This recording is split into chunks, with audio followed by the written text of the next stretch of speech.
नमस्कार। आप देख रहे हैं वत्सवाच और मैं हूं मुकेश वत्स।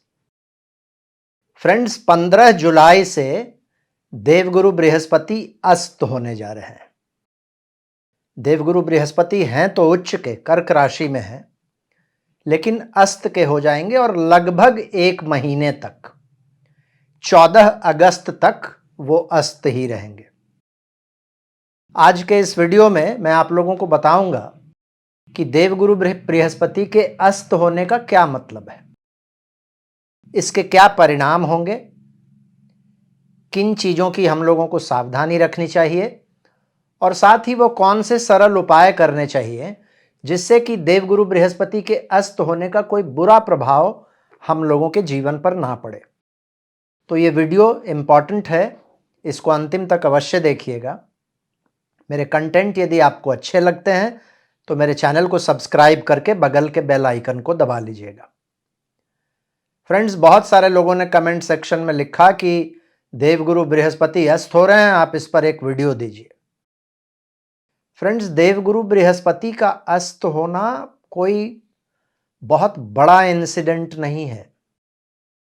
हर प्लैनेट वर्ष में एक बार अस्त होता ही होता है। जो इनर प्लैनेट्स हैं, शुक्र और बुध, तो वर्ष में कई बार अस्त हो जाते हैं। जो आउटर प्लैनेट्स हैं जैसे कि मार्स, सैटर्न, जुपिटर, ये भी वर्ष में एक बार अस्त होते ही होते हैं और लगभग 1 महीने तक ये पीरियड रहता है। मंगल थोड़ा ज़्यादा समय तक रहते हैं। देवगुरु बृहस्पति भी हर वर्ष अस्त होते हैं।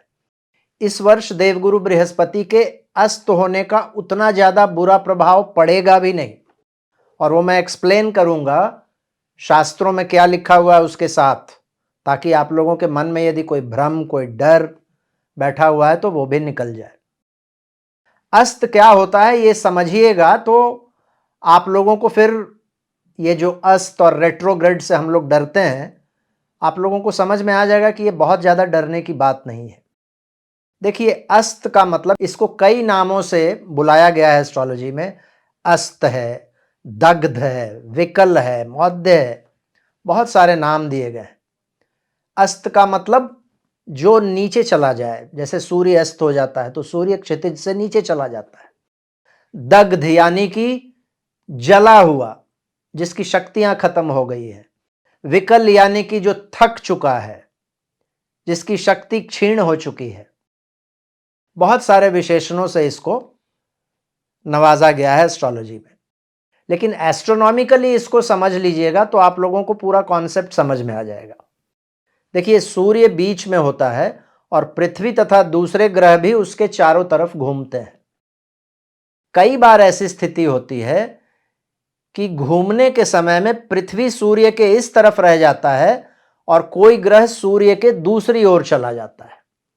तो पृथ्वी से देखने पर ऐसा लगता है कि वो ग्रह सूर्य के बिल्कुल करीब जा रहा है और देखने में विजुअली भी उस ग्रह की रोशनी पृथ्वी से दिखना बंद हो जाती है। किसी भी बड़े प्रकाश के सोर्स के पास आप कोई छोटा प्रकाश के सोर्स को रखोगे तो वो नहीं दिखेगा।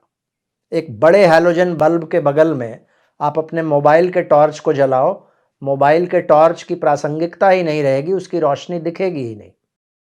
तो कोई भी प्लैनेट जब पृथ्वी से सबसे ज्यादा दूरी पर होता है तब वो अस्त होता है। ऋषि पराशर ने एक श्लोक दिया है।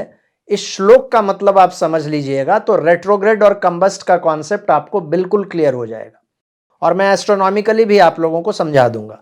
आप इस श्लोक को देखिए। यह श्लोक है, खेटा पूर्ण फलम दधु सूर्यात सप्तम के स्थिता फलाभाव विजानियात समय सूर्य नभश्चरे।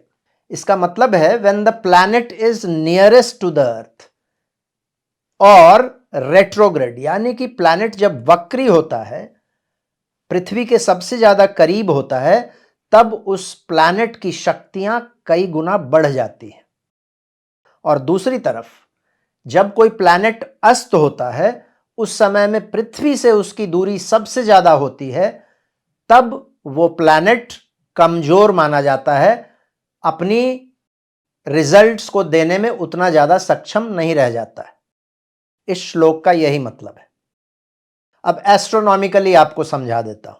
देखिए, पृथ्वी से जुपिटर की एवरेज दूरी जो है वो 483 मिलियन माइल्स की है, यानी कि लगभग 48 करोड़ किलोमीटर दूर है जुपिटर पृथ्वी से। ये एवरेज डिस्टेंस है। लेकिन जब जुपिटर सूर्य की दूसरी ओर चला जाता है तब जुपिटर की दूरी 581 मिलियन माइल्स हो जाती है पृथ्वी से, यानी कि 58 करोड़ किलोमीटर हो जाती है। और बृहस्पति जब अति वक्री अवस्था में होते हैं, यानी कि सूर्य से 7वें में होते हैं, तब बृहस्पति की दूरी पृथ्वी से सिर्फ 381 मिलियन माइल्स यानी कि 38 करोड़ किलोमीटर की रह जाती है।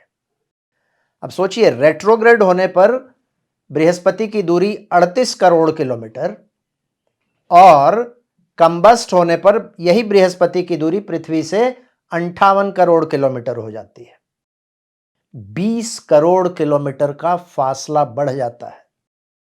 तो आप एस्ट्रोनॉमिकली समझ लीजिए, कंबस्ट प्लैनेट्स चूंकि दूर होते हैं पृथ्वी से, इसलिए उनका प्रभाव पृथ्वी पर कम पड़ता है, और रेट्रोग्रेड प्लैनेट्स पृथ्वी से ज़्यादा करीब होते हैं, इसलिए उनकी शक्तियों में कई गुना वृद्धि हो जाती है। मैंने पिछले वर्ष या उसके पिछले वर्ष शनि जब वक्री हुए थे तो ग्राफिक्स के माध्यम से आपको इन चीज़ों को समझाया भी था। यदि आप इस चैनल पर पुराने हैं तो आपको समझ में आ जाएगा। तो I hope it is very clear now कि कंबस्ट प्लैनेट उस समय में होता है जब वो सूर्य के दूसरी ओर होता है, पृथ्वी से उसकी दूरी सबसे ज़्यादा होती है, और सिंस उसकी दूरी सबसे ज़्यादा है इसलिए उसका प्रभाव कम जाता है। देवगुरु बृहस्पति के प्रभावों में क्यों ज़्यादा कमी नहीं आएगी इस बार, इसको समझने के लिए थोड़े से शास्त्रों की तरफ चलना पड़ेगा। यदि जातक पारिजात को आप पढ़ें तो जातक पारिजात में लिखा हुआ है कि गुरु जब अस्त होते हैं तब वो सूर्य से अपनी युद्ध को हार जाते हैं, इसीलिए वो बलहीन हो जाते हैं। और ये बलहीन गुरु धन वृद्धि में विघ्न डालते हैं। धन वृद्धि विघ्न, इस शब्द का प्रयोग किया गया है। साथ ही पुत्र सुख हानि देते हैं। धन वृद्धिहीन मतलब फाइनेंशियल एक्सपेंशन में ऑब्स्टेकल्स आते हैं उस समय में, और बच्चों के सुख में कमी आती है। हालांकि जातक पारिजात ये भी कहता है कि ये वो समय होता है जब व्यक्ति यदि थोड़ा सा तपस्वी हो, थोड़ा सा यदि प्रयास करे, तो उसका कैरेक्टर बहुत ही सुदृढ़ और स्ट्रांग बन जाता है, जो आगे चलकर उस व्यक्ति को बहुत फायदा भी देता है। फल दीपिका में भी ऐसा ही कुछ लिखा गया है। फल दीपिका में भी लिखा गया है कि जब कोई प्लैनेट अस्त होता है तब वो सूर्य से अपनी युद्ध को हार जाता है, बलहीन हो जाता है, और अपने सिग्निफिकेशंस को पूरा करने में सक्षम नहीं रहता। लेकिन साथ में एक एक्सेप्शन भी दिया गया है। वो एक्सेप्शन ये है कि यदि ग्रह अस्त है लेकिन उच्च का है, तब उसके शुभता में बहुत ज़्यादा कमी नहीं आती है, कुछ परसेंट की कमी आ जाती है, बाकी उसका शुभता उसी तरीके से बरकरार रहता है। अब देखिए, गुरु क्या है, गुरु भले ही अस्त हो रहे हैं लेकिन हैं उच्च के, कर्क राशि में, इसलिए गुरु अपने अच्छे प्रभावों को उतना ज़्यादा कम नहीं कर पाएंगे जितना कि ऐसे दूसरे राशि में होते तब। सारावली तो एक कदम और आगे चला जाता है। सारावली कहता है कि कोई भी उच्च ग्रह जब अस्त हो जाता है तो वो गुप्त तरीके से शुभता में वृद्धि करता है। तो यानी कि यहां पर गुरु जो कि उच्च के हैं, वो जब अस्त होंगे तो हो सकता है प्रत्यक्ष रूप से आपको बहुत ज़्यादा लाभ ना पहुंचाएं, लेकिन बहुत ज़्यादा हिडन बेनिफिट्स इस समय में आप लोगों को दे सकते हैं।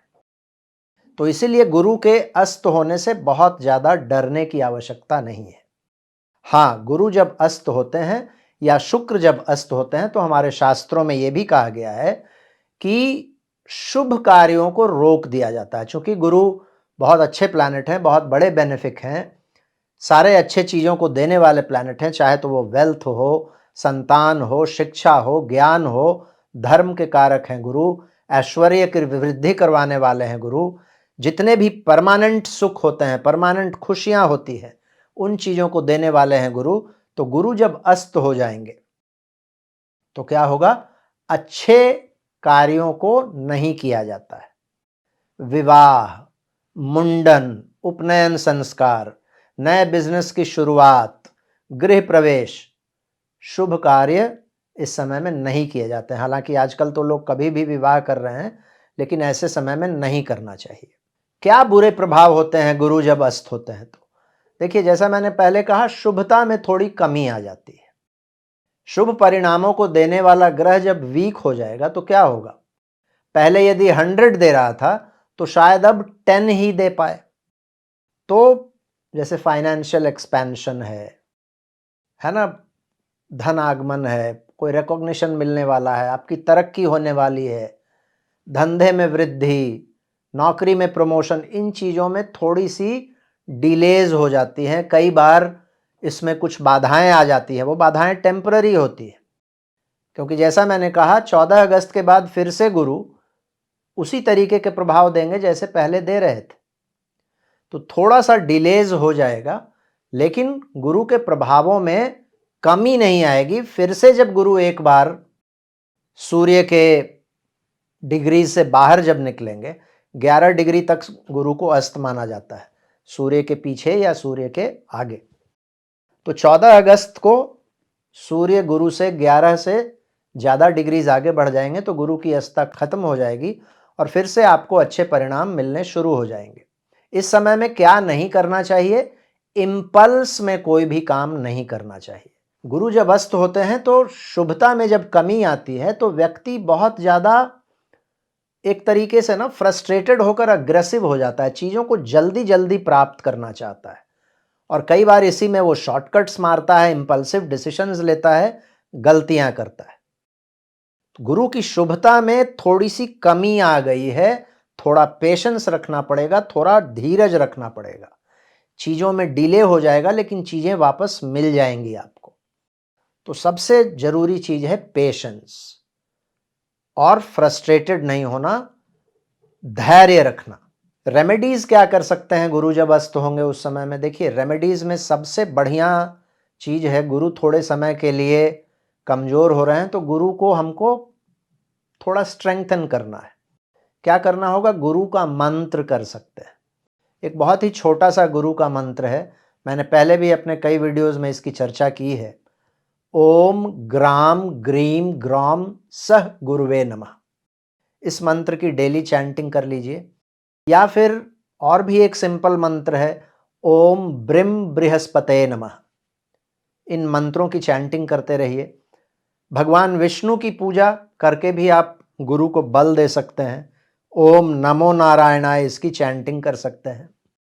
गुरु यदि आपकी कुंडली में कमजोर है या अच्छा प्लैनेट नहीं है तो आप गुरुवार का उपवास रख सकते हैं या फिर गुरुवार को पीले वस्तुओं का दान कर सकते हैं यदि आपका गुरु अच्छा नहीं है तो। अब जैसे चना का दाल है, केला है, ये सब कर सकते हैं। गुरु स्टूडेंट्स को रिप्रेजेंट करता है, गुरु शिक्षकों को रिप्रेजेंट करता है, स्टूडेंट्स की मदद कर दीजिए, गुरुओं का आदर कीजिए, उनकी सुनिए, किसी गुरु को कोई परेशानी है तो उनकी मदद कीजिए। यही सब आप करेंगे, सिंपल रेमेडीज हैं, तो अस्त गुरु आपको बहुत ज़्यादा परेशान नहीं करेंगे। हर राशि एवं हर लगन पर तो अभी गुरु जब कर्क में आए थे जून में, मैंने आप लोगों को वीडियो दिया है, हार्डली 1 सवा महीना हुआ है। तो परिणाम गुरु के वही रहने वाले हैं जो कर्क राशि के प्रवेश पर जो मैंने वीडियो दिया था, हर राशि हर लगन के लिए अलग वीडियो दिया था, परिणाम वही रहेंगे। उन परिणामों में थोड़े समय के लिए, लगभग 28 दिनों के लिए कमी आ जाएगी, आप यही समझिए। तो मेरे समझ से अलग वीडियो की आवश्यकता नहीं है। आप फिर भी यदि कहेंगे कि नहीं नहीं, अलग हर राशि हर लगन पर इसके प्रभावों का भी वीडियो बनाइए, तो संक्षेप में किन चीज़ों में इसका बुरा असर होगा मैं एक वीडियो आप लोगों को दे दूंगा। आप लोग कमेंट सेक्शन में बताइए, यदि वीडियो की आवश्यकता है तो मैं दे दूंगा। मुझे उम्मीद है ये छोटा सा वीडियो आप लोगों को जो आवश्यक इन्फॉर्मेशन है गुरु के अस्त होने का, इस वीडियो से आप लोगों को वो सारा इन्फॉर्मेशन मिल गया होगा। इसमें मैंने थोड़ा सा रिलीजियस एंगल भी दिया है, शास्त्र क्या कहते हैं वो भी बताया है, एस्ट्रोनॉमिकल एक्सप्लेनेशन भी आपको दिया है, ताकि ये कॉन्सेप्ट बिल्कुल आप लोगों के मन में क्लियर हो जाए और किसी भी तरीके का भ्रम, किसी भी तरीके का डर आप लोगों के मन में ना रहे। मुझे उम्मीद है वीडियो आप लोगों को लॉजिकल लगा होगा, अच्छा लगा होगा। वीडियो यदि अच्छा लगा हो तो इसको लाइक अवश्य कीजिएगा और भी मित्रों के साथ शेयर कीजिएगा। अपना प्यार, अपना आशीर्वाद इसी तरीके से मुझ पर बनाकर रखिएगा।